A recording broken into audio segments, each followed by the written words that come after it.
Hello and welcome back to bicyclelegs and another edition of anniversary albums. Today we're going to be looking at the albums that are having a significant anniversary in the month of April 2022.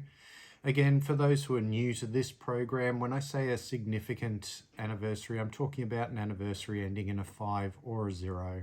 You'll get the gist as we go along. Anyway, the first album that we're going to be looking at is having its 45th anniversary this month. It was released on the 8th of April 1977. It is an absolutely classic debut album, and that is The Clash's self-titled debut. What a fabulous album. One of the sort of absolute landmark albums in the history of punk music. Janine Jones, Remote Control, I'm So Bored with the USA, White Riot, what a classic. What's My Name, London's Burning, not to be confused with London Calling, that would come a little later on.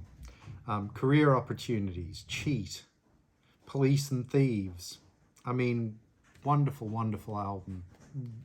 Definitely the punkiest album they did. They would evolve as a band as they went along. Which I think was a bit of the key to their success as they went along too. The next album we're going to look at is having its 50th anniversary in the month of April. It was released on the 11th of April 1972, and that is the final album by Creedence Clearwater Revival, Mardi Gras. This album gets a lot of stick. I'm probably going to do an in defense of this album at some stage, because I think it is definitely a better album than people give it credit for. It's the one album where you have songwriting credits from Stu and Doug. Tom Fogerty's left the band by this stage. I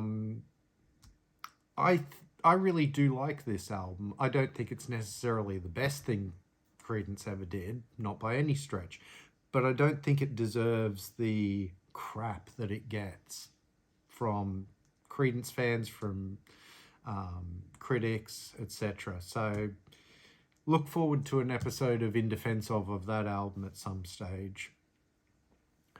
The next album we're going to have a look at is having its 35th anniversary in the month of April. It was released on the 13th of April 1987, and that is Tango in the Night by Fleetwood Mac. Bit of an end of an era for them. End of the sort of Stevie and Lindsay part of their career, at least at this stage. Obviously, they would reform this classic lineup of Fleetwood Mac as they went along. But Lindsay left not long after this album came out. But so many great songs. Big Love is my personal favourite of the singles that are on this album. And you have Seven Wonders, Everywhere, Tango in the Night, Little Lies, Welcome to the Room, Sarah, When I See You Again. Yeah, Family Man. Really good album. I really like it. Yeah. Now, the next album is also having its 50th anniversary in the month of April. It was released on the 14th of April 1972. It is Three Friends by Gentle Giant. The first of their concept albums. I'm showing the European cover there because the cover in North America was just basically a rehash of the cover of their first album. I don't know why they did that. But I like this album cover. I know a lot of people don't, but I've always really liked that. Wonderful concept album. You have Prologue, School Days, and I mean, then you get the songs about them, Working All Day, Mr. Class and Quality, Peel the Paint, and then you get Three Friends at the end. Wonderful Gentle Giant album from that early period. For those who haven't checked it out, I've done a studio albums ranked on Gentle Giant. Well worth a watch, I believe. Yeah.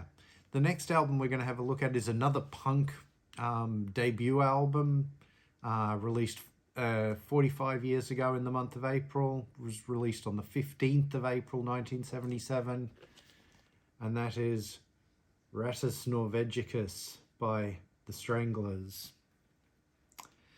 Now, the Stranglers copped a bit of flack in the sort of punk community as being sort of fake punks or whatever, because they were older, they were more experienced musicians. This album's definitely got an edge to it. I don't think it's the best of their early punk albums, but it's a really good album. Sometimes, Goodbye Toulouse, London Lady, Hanging Around, Peaches, Get a Grip on Yourself, two big hits for them. And then you get Down in the Sewer, which is sort of a longer track. And again, that might be something that sort of made them a little bit sus by the punks, is that they would do these longer tracks that some might have considered a bit proggy. It's up to you to whether you think that, but I love this album. I think it's a great early Stranglers album. The next album we're going to have a look at is having its 15th anniversary in the month of April. It was released on the 16th of April 2007. It is an absolute classic. It is Fear of a Blank Planet by Porcupine Tree. I actually saw them on this tour. And a wonderful show it was too. One of their absolute great albums from their latter period, when they were sort of really getting into the heavy music, as well as still being very progressive. Yeah, I mean, every track on here is really good. You have Fear of a Blank Planet, the title track. My Ashes is really sort of lovely and atmospheric. Anesthetize is the sort of epic length track. It's nearly 18 minutes long. Sentimental is really good. Way Out of Here, and then Sleep Together to finish it off. A lot of people think this is one of their very, very best albums, and it's hard to argue with that. Now, the next album is an absolute personal favourite of mine. I might even do a favourite album show on it at some stage. It's having its 40th anniversary in the month of April. It was released on the 19th of April 1982, and it is Big Science by Laurie Anderson. Her major label debut.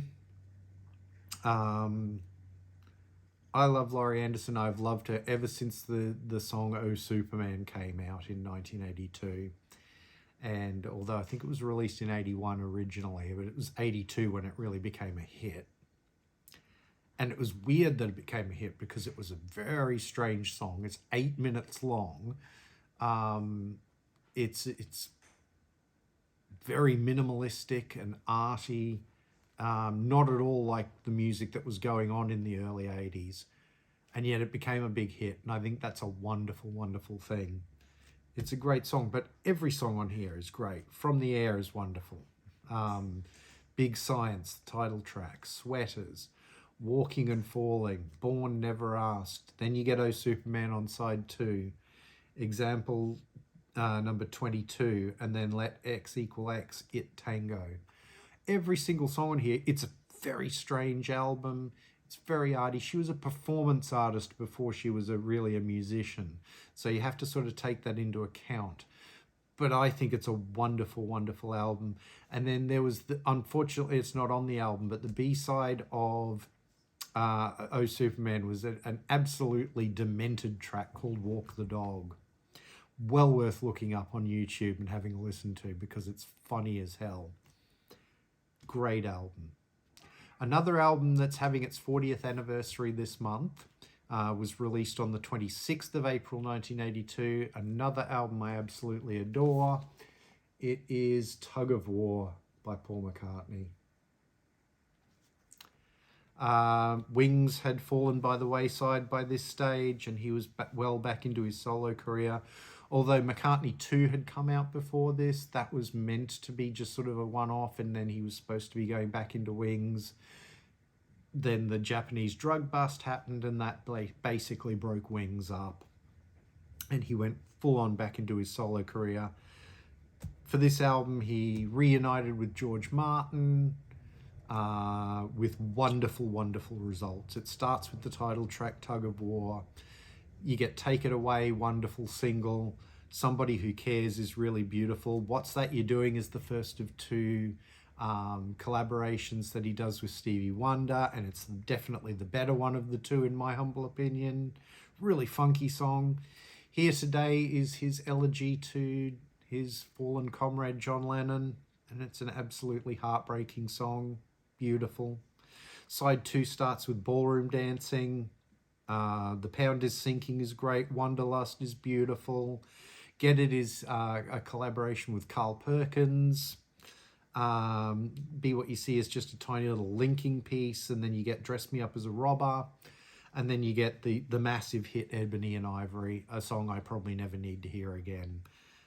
But great album all up. Wonderful to see him working with George Martin again, and it works really, really well. The next album is having its 30th anniversary in the month of April. It was released on the 27th of April 1992. It is my favourite XTC album of all time. If you've seen my studio albums ranked of XTC, it is None Such. I adore this album, as you will know if you've watched my studio albums ranked, or if you've seen, we talked about None Such in a panel discussion over on the Contrarians channel. Well worth checking out, in my humble opinion. And if you're not already subbed to the Contrarians, please go over there and give them a sub. They've just passed 5,000 subs, which is absolutely wonderful. I can't wait to see them hit 10,000. Anyway, I won't go through it in too much detail because I've done that in my studio albums ranked, but just every song on this album. There's 17 songs in total. It's a double album on vinyl. I love every single song on this album. I think it's an absolutely perfect album, but that's my humble opinion. The last album we're going to talk about today is having its 40th anniversary in the month of April. It was released on the 30th of April 1982, and it is the self-titled debut by A Flock of Seagulls. Now, I urge you, go and listen to this album. If you only know A Flock of Seagulls by Iran, you are missing out. Iran is on this album. It is by no means the best song on this album. There's so many good songs. Modern Love is Automatic, Messages, Space Age Love Song is another really big single for them, and is, I think, a better song than Iran. You Can Run is great, Telecommunication, Standing in the Doorway, Don't Ask Me, DNA, Tokyo Man-Made, all really good songs. It's a wonderful early 80s, you could call it synthpop, but there's a lot of guitar on this album. It's not synthetic drums, it's mostly real drums. I mean, some of them are electronic, but they're played, they're not programmed. It's a really good early 80s pop album. Kind of sophisticated too. So I think it's well worth checking out. Anyway, those are my anniversary albums for the month of April 2022. Please let me know in the comments which ones of these you liked. Maybe let me know which ones you didn't like so much. Let me know any that you think I missed. Remember that I'm looking at major anniversaries, so as you can see, it was sort of 50th, 40th, 35th, 15th, so a 5 or a 0 in the end.